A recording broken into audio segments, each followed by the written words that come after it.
Le Japon est la troisième plus grande économie du monde et l'un des pays les plus industrialisés de la planète, avec environ 127 millions d'habitants, pour un total de 347 000 km². C'est une population assez dense pour la taille de son territoire. Troisième économie du monde, le Japon ne représente pas plus de 1,7% de la population mondiale, mais plus de 5% du PIB global. En quelques années seulement, l'économie japonaise s'est passée de la destruction totale après la Seconde Guerre mondiale à l'une des économies les plus importantes du monde. Le Japon est sans aucun doute l'un des pays les plus riches à l'heure actuelle. Mais on ne s'intéresse pas aujourd'hui aux aspects positifs de son économie, mais au type de menaces auxquelles l'économie est confrontée, sa tendance démographique négative et l'effet que ça peut avoir sur sa survie en tant que nation. C'est parti.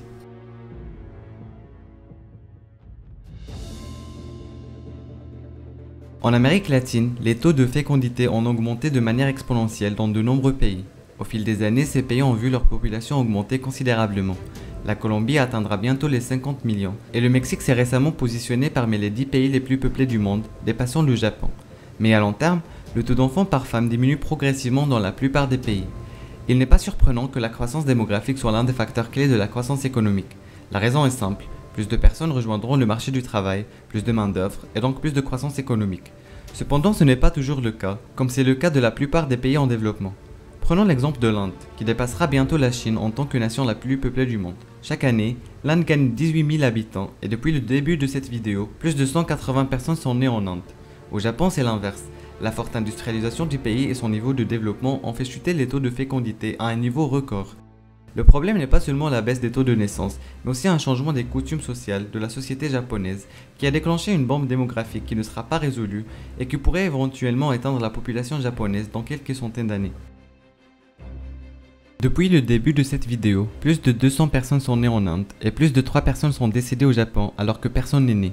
Chaque année, le Japon perd en moyenne 300 000 habitants, dont un solde migratoire estimé à 50 000 habitants. Depuis 2015, le Japon n'a pas connu de pourcentage de croissance démographique positif par rapport à l'année précédente. Cette tendance ne cesse de s'aggraver d'une année à l'autre. En 2017, la population japonaise a diminué de 0,21% et cette année, elle devrait diminuer de 0,23%. Si la tendance se maintient ainsi, la population japonaise cessera d'exister dans 500 ans. Outre la menace de perdre toute leur population, une population décroissante ralentira également la croissance économique d'un pays. Tout comme une population en croissance est la source du dynamisme d'un pays, une population en déclin signifie moins de personnes en mesure de travailler et donc une croissance économique plus faible. Une population vieillissante telle que celle du Japon pose de nombreux problèmes. Le gouvernement devra dépenser davantage en soins médicaux et parallèlement à la diminution de la main-d'œuvre, cette recette est synonyme de stagnation économique. Cela signifie également, entre autres choses, qu'il n'y aura pas assez de jeunes pour s'occuper des personnes âgées. Cette population vieillissante se traduira par des coûts plus élevés pour le gouvernement, une pénurie de fonds de pension et de sécurité sociale et une pénurie de jeunes travailleurs. Au cours des dernières années, le Japon a été confronté à la déflation, à l'inverse de l'inflation et des déclins économiques, conséquence imprévue du déclin démographique de l'île. Cette tendance négative du développement démographique avait mis longtemps à se former. La population des pays a augmenté rapidement au cours du XXe siècle, passant de 44 millions en 1900 à 128 millions en 2000. Mais depuis lors, les taux de fécondité ont chuté de manière extraordinaire. Dans les années 1970, les femmes japonaises avaient en moyenne 2,1 enfants. Aujourd'hui, ce nombre n'est que de 1,4, bien en deçà du taux de remplacement ou du taux auquel le Japon maintiendrait sa population. Les États-Unis souffrent de problèmes similaires, mais pas dans la même mesure que le Japon. Dans le cas des États-Unis, il convient de souligner que l'immigration, en particulier en provenance d'Amérique latine, signifie que la population des États-Unis augmente en moyenne d'1 million par an.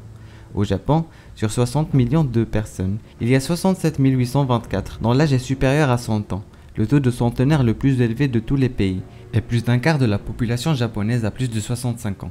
Le Japon a fixé pour objectif de porter le taux de natalité à 1,8 en 2025 et de maintenir une population d'environ 100 millions d'habitants d'ici 2060. Cela sera plus facile à dire qu'à faire, car il ne s'agit pas simplement d'une question de développement, c'est aussi un problème social qui a beaucoup à faire avec l'état de la société japonaise. Nous entrons ici dans l'un des facteurs que j'ai également mis en évidence, le déclin de la société japonaise et le faible taux de mariage et d'activité sexuelle.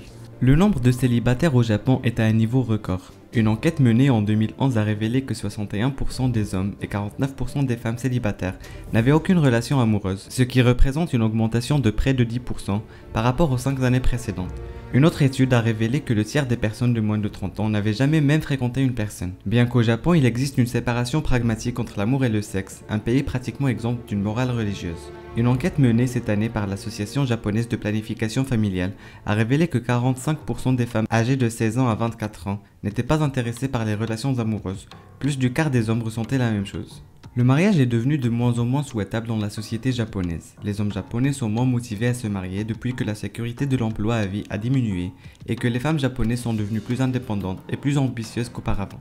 Cependant, les attitudes conservatrices à la maison et sur le lieu de travail persistent. Le monde des affaires japonais est particulièrement pénalisant. Il est presque impossible pour les femmes de concilier carrière et famille.